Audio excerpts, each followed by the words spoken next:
تاریخ میں کچھ لمحے ایسے ہوتے ہیں جو صرف واقعات نہیں ہوتے، وہ دلوں پر ہمیشہ کے لیے نقش ہو جاتے ہیں۔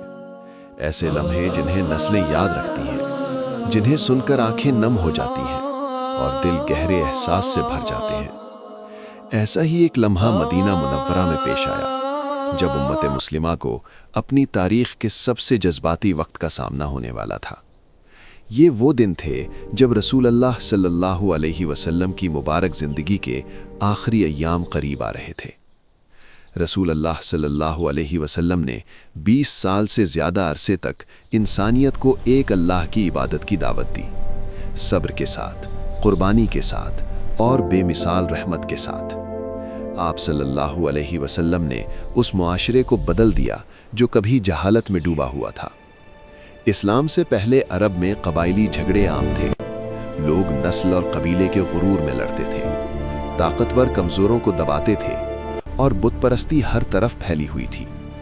لیکن جب قرآن کا پیغام پھیلنا شروع ہوا تو دل بدلنے لگے۔ رسول اللہ صلی اللہ علیہ وسلم نے معاشرے کو طاقت یا دولت سے نہیں بدلا، آپ صلی اللہ علیہ وسلم نے اسے سچائی سے بدلا، صبر سے بدلا اور اپنے عظیم کردار سے بدلا۔ جو لوگ کبھی دشمن تھے وہ بھائی بن گئے، جو قبائل آپس میں لڑتے تھے وہ ایمان کے رشتے میں جڑ گئے۔ صحابہ کرام رضی اللہ عنہ نے رسول اللہ صلی اللہ علیہ وسلم کے ساتھ بے شمار آزمائشیں برداشت کیں، مکہ میں ظلم سہے، اپنے گھر بار چھوڑ کر مدینہ ہجرت کی، جنگوں اور مشکلات میں ثابت قدم رہے، لیکن ہر آزمائش کے ساتھ ان کا ایمان اور مضبوط ہوتا گیا۔ وقت گزرتا گیا اور اسلام پورے جزیرہ عرب میں پھیلتا گیا۔ پھر ہجرت کے 10ویں سال ایک تاریخی لمحہ آیا۔ رسول اللہ صلی اللہ علیہ وسلم نے اعلان فرمایا کہ آپ صلی اللہ علیہ وسلم حج ادا کریں گے۔ ہزاروں مسلمان مکہ کی طرف روانہ ہوئے تاکہ رسول اللہ صلی اللہ علیہ وسلم کے ساتھ حج ادا کر سکیں۔ یہ ایک عظیم اور جذباتی اجتماع تھا۔ اسی حج کے دوران رسول اللہ صلی اللہ علیہ وسلم نے وہ تاریخی خطبہ دیا جسے آج ہم خطبہ حجۃ الوداع کے نام سے جانتے ہیں۔ اس خطبے میں آپ صلی اللہ علیہ وسلم نے انسانیت کو انصاف کا درس دیا، انسانی جان کی حرمت بیان کی اور یہ اعلان فرمایا کہ کسی عربی کو عجمی پر کوئی فضیلت نہیں سوائے تقویٰ کے۔ آپ صلی اللہ علیہ وسلم نے عورتوں کے حقوق کی تاکید فرمائی، امانت اور دیانت داری کی تعلیم دی اور یہ فرمایا کہ اگر تم قرآن اور میری سنت کو مضبوطی سے تھامے رکھو گے تو کبھی گمراہ نہیں ہوگے۔ جب صحابہ یہ باتیں سن رہے تھے تو ان کے دلوں میں ایک عجیب احساس پیدا ہو رہا تھا۔ کچھ صحابہ کو محسوس ہونے لگا تھا کہ شاید یہ رسول اللہ صلی اللہ علیہ وسلم کے آخری اہم خطبات میں سے ایک ہے۔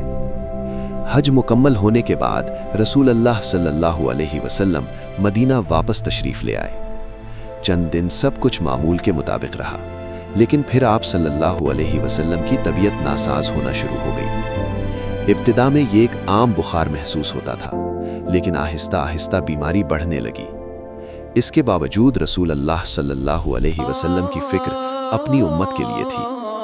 آپ صلی اللہ علیہ وسلم صحابہ کو نماز کی تاکید فرماتے رہے، انہیں اتحاد اور بھائی چارے کی نصیحت کرتے رہے۔ صحابہ کرام شدید فکر میں مبتلا تھے۔ رسول اللہ صلی اللہ علیہ وسلم کو بیمار دیکھنا ان کے لیے انتہائی تکلیف دہ تھا۔ مدینہ کی فضا بھی جیسے بدل گئی تھی، لوگ گھروں کے باہر جمع ہوتے اور رسول اللہ صلی اللہ علیہ وسلم کی صحت کے بارے میں خبر سننے کے منتظر رہتے۔ ان آخری دنوں میں رسول اللہ صلی اللہ علیہ وسلم حضرت عائشہ رضی اللہ عنہا کے گھر قیام پذیر تھے۔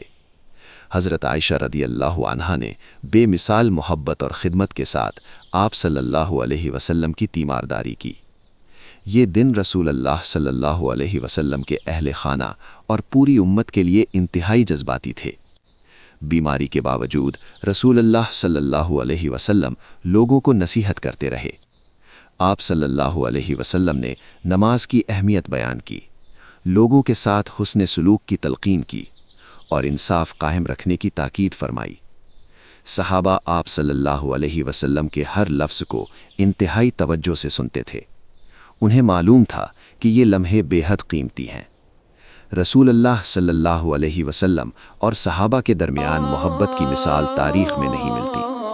وہ آپ صلی اللہ علیہ وسلم سے اپنی جانوں سے بھی زیادہ محبت کرتے تھے۔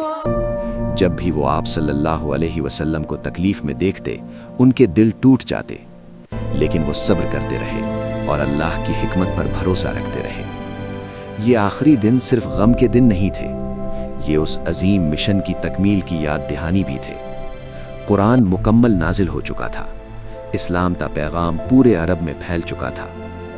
رسول اللہ صلی اللہ علیہ وسلم نے تاریخ کا رخ بدل دیا تھا۔ ایک چھوٹا سا گروہ جو کبھی ظلم کا شکار تھا، آج ایک مضبوط امت بن چکا تھا۔ لیکن رسول اللہ صلی اللہ علیہ وسلم کی سب سے بڑی میراث طاقت یا سلطنت نہیں تھی۔ آپ صلی اللہ علیہ وسلم کی سب سے بڑی میراث ایمان تھا۔ ایک اللہ پر ایمان، انصاف پر ایمان، رحمت اور انسانیت پر ایمان۔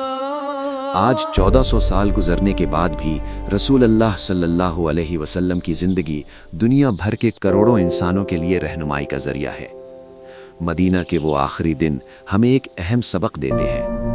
حقیقی قیادت عاجزی سے پیدا ہوتی ہے، حقیقی طاقت صبر سے آتی ہے، اور حقیقی کامیابی اللہ پر ایمان سے حاصل ہوتی ہے۔ مدینہ کے وہ لمحے صرف ایک زندگی کا اختتام نہیں تھے، وہ ایک ایسی میراث کی ابتدا تھے جو قیامت تک انسانیت کی رہنمائی کرتی رہے گی۔